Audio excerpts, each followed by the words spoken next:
안녕하세요. 안녕하세요. 훈이와 범입니다. 지난주에 코로나 바이러스 백신에 대한 뉴스가 굉장히 많이 있었죠. 그래서 저희가 많은 질문을 받았는데요. 앞으로도 코로나 바이러스 백신에 대한 질문을 많이 받을 거라 생각하고 많은 뉴스가 있을 거라 생각합니다. 그런데 이런 뉴스를 보시기 전에 미리 알고 계셔야 하는 것들이 몇 가지가 있어가지고 저희가 짧게 Q&A를 준비해 보았습니다. 네, 그러니까 더 상세한 거는 우리가 먼저 만든 비디오를 보시면 알 수가 있겠고, 또 궁금한 점이나 뭐 뉴스에 대해서 뭐 물어볼 게 있으시면 댓글로 남겨주시면 우리가 성심껏 답변해 드리겠습니다. 네. 가장 많이 받는 질문 중에 하나가 백신이란 것이 뭐고 백신은 어떻게 작용을 하는 걸까요? 네, 그건 뭐 기본적으로 알아야 되는 거겠죠. 백신이냐 뭐냐. 백신이 뭐 예방 주사 아니에요? 그렇죠. 쉽게 말하면 예. 무슨 병을 예방하기 위해서 맞는 주사 그렇게 말하면 되겠네요. 항원을 우리 몸에 조금 넣어주어 가지고 네. 항체를 만들어내는 거겠죠, 결국. 네, 그렇죠. 예, 그러니까 항원이 뭐냐면은 바이러스나 박테리아의 한 부분이라고 보겠어요. 그거를 몸에다 넣어주면은 몸이 면역 반응이 생겨가지고 항체가 만들어져가지고 나중에 진짜 박테리아나 바이러스가 들어오면 그때 싸울 수 있는 거, 그죠? 예. 맞습니다. 예.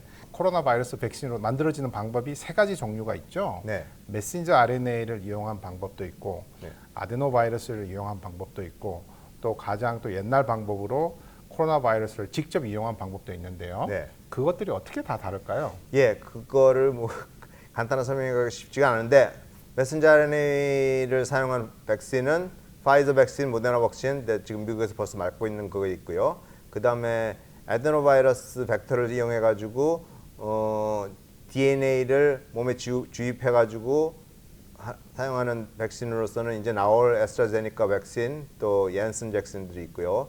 또 옛날 방식으로 바이러스를 배양한 다음에 그거를 죽여가지고 그걸로서 백신을 만드는 거는 뭐 제가 알기로는 중국에서 나오는 뭐 시노팜인가 거기서 나오는 거 백신 뭐 그런 종류가 있는 것 같아요. 예. 그리고 또 한 가지는 우리가 DNA, RNA, 그 다음에 단백질 이러면 많은 분들이 굉장히 헷갈려 하실 것 같은데, 네, 범위가 연구를 많이 하시니까 네, DNA랑 RNA랑 단백질이 예. 어떻게 다른지 좀 설명해 주시겠어요? 그래요. 그거를 아주 쉽게 말씀드릴 거예요. 원하신다면 더 깊게는 들어갈 수 있는데 다른 비디오에서 DNA라는 거는 유전자랑 똑같은 말이라고 할 수 있겠어요. 그러니까 현대 생물학의 가장 기본적인 원리가 뭐냐면 DNA에서 메신저 RNA에서 프로틴으로 가는 건데 DNA라 그러면 자동차로 비유를 하자면은 뭐 설계도나 청사진 같은 거예요.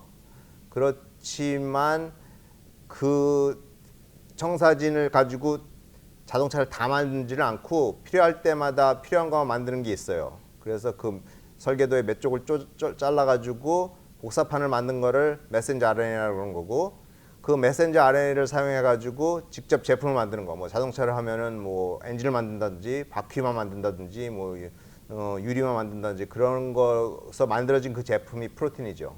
그러니 코로나 백신의 항원을 쓰이는 S 프로틴, 스파이크 프로틴은 프로틴인데 그거를 만들기 위해서 메신저 RNA 그 복사판을 넣어준다든지 아니면은 DNA 원래 유전자를 여져가지고 S 프로틴을 만들어서 몸에서 항체를 만들기 유도하는 겁니다. 그게 모더나 백신과 화이자 백신인 거죠. 네.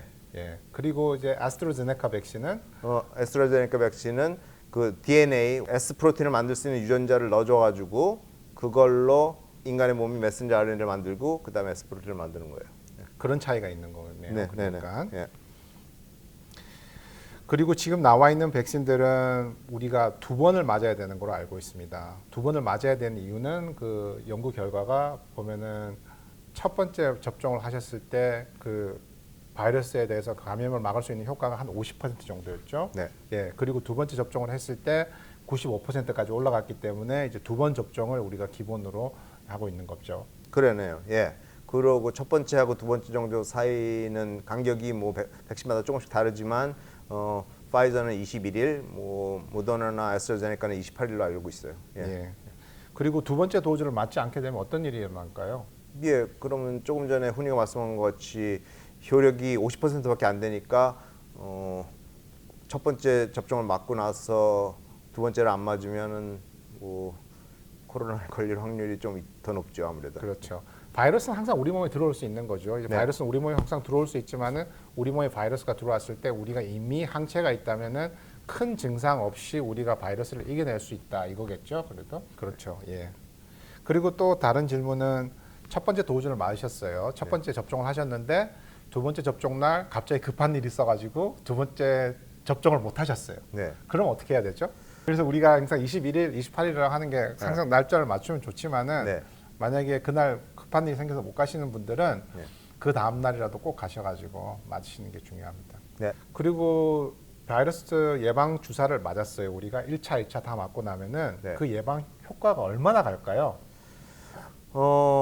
그거는 굉장히 좋은 질문인데 아직도 확실하지는 않은 것 같아요. 그러니까 지금까지 백신 나온 지가 오래되지 않았기 때문에 지금 적어도 2달 이상 간다는 건 확실히 나왔는데 그 후에 뭐 1년이 갈지 10년이 갈지 그건 아직도 모르는 걸로 알고 있어요. 예. 그런데 그 비슷한 코로나 지금 우리가 코로나 코비드 19인 바이러스랑 거의 비슷한 바이러스에 대한 연구 결과를 토대로 했을 때는 또 어떤 전문가들은 한 2년 정도 간다라고 하는 그런 말도 있더라고요. 보니까 네. 지금 한 3가지 다른 종류의 백신이 나와 있는데요. 그 중에서 제가 원하는 백신을 맞을 수 있나요? 지금 정부에서 백신을 구입해가지고 나눠서 병원이나 뭐 진료소에서 맞는 거니까 지금으로서는 자기가 원하는 백신을 골라가지고 맞을 수는 없는 걸로 알고 있어요. 예. 그러고 백신을 처음에는 백신 A를 맞았으면 두 번째도 백신 A를 맞아야 되지. 처음에는 백신 A를 맞고 그다음에 두 번째는 백신 B를 가나 C를 맞으면 안 되는 걸로 알고 있어요. 예. 저는 파이저 백신을 맞았는데요. 맞고 나서 굉장히 어깨 통증이 한 이틀 정도 갔었거든요. 네. 저는 열이나 온몸이 막 쑤신다든지 네. 그런 감기 증상 같은 건 없었습니다. 네. 모더나 백신 맞으셨잖아요. 예, 예. 저는 맞고 나서 한 하루 정도의 근육이 아팠어요. 그거 말고는 뭐 특별한 증상은 없었습니다. 예. 예. 근데 연구 결과에 의하면은 2차 접종을 하고 나면 어떤 부작용이 있을 수 있는 거죠? 아무래도 1차 접종 후에 몸에서 면역 반응이 좀 있으니까 2차 접종을 맞으면 주로 부작용이 약간 더 심해질 수는 있다고 나왔는데 그것도 그냥 이렇게 뭐 거의 근육통이라든지 심하면 몸살, 뭐 약간 발열 그런 것뿐인 것 같아요. 내가. 예. 저희 아버지께서 그런 질문을 네. 하시더라고요. 네. 코비드 백신을 맞고 나면은 아예 걸리지 않는 거냐 그런 질문을 많이 하시는데 그건 어떻게 생각하세요?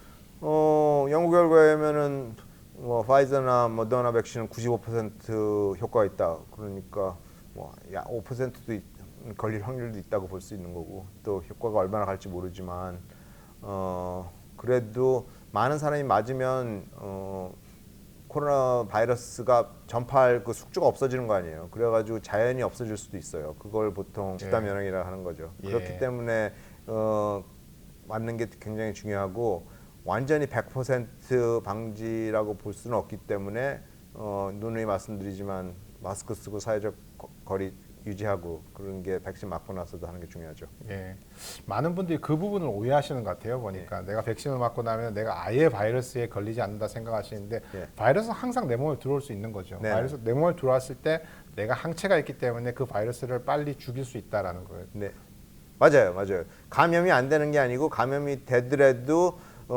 우리가 항체가 있어서 싸워서 물리칠 수 있기 때문에 증상이 없는 거고 몸에서 바이러스가 번식이 안 돼가지고 그거예요. 예. 백신의 좋은 점이 뭐냐면은 감염이 되더라도 중증이 안 생겨요. 그러니까 증상이 심하지 않다는 거죠. 그게 경미한 감기 증상만 있다는 거죠. 네, 그죠? 그럴 수가 있죠. 예. 네. 근데 병원에 입원하셔야 할 정도로 되거나 예. 아주 막 온몸이 막 아프다거나 막 그 네. 정도는 안 된 거라고 하는 게 이제 백신의 목적인 거죠. 네. 요즘 그 코비드 백신에 대한 그 이슈가 가장 큰 그 관심거리인 것 같아요. 보니까 저도 이렇게 유튜브를 보거나 아니면은 뉴스를 볼 때라도 정확하지 않은 뉴스가 너무 많아서 실은 많이 걱정입니다. 그건 사실의 전달이 아니라 실은 많은 분들이 그 뉴스를 보시고 나서 더 걱정을 하시게 만드는 경우가 많은 것 같아요. 그래서 저희들 이제 새로운 업데이트 있거나 새로운 뉴스가 있을 때마다 정확한 뉴스로 여러분에게 알려드리겠습니다. 저희 후니와 범위는 꼭 검증된 확실한 사실만을 말씀드리겠습니다. 여러분께서 궁금한 게 있으시면은 꼭 댓글로 남겨주시고 구독 부탁드립니다. 그리고 구독하는 방법을 잘 모르시면은 손자 손녀들에게 꼭 여쭤보세요. 자, 그럼 지금까지 훈이와 범이었습니다. 안녕히 감사합니다. 계세요.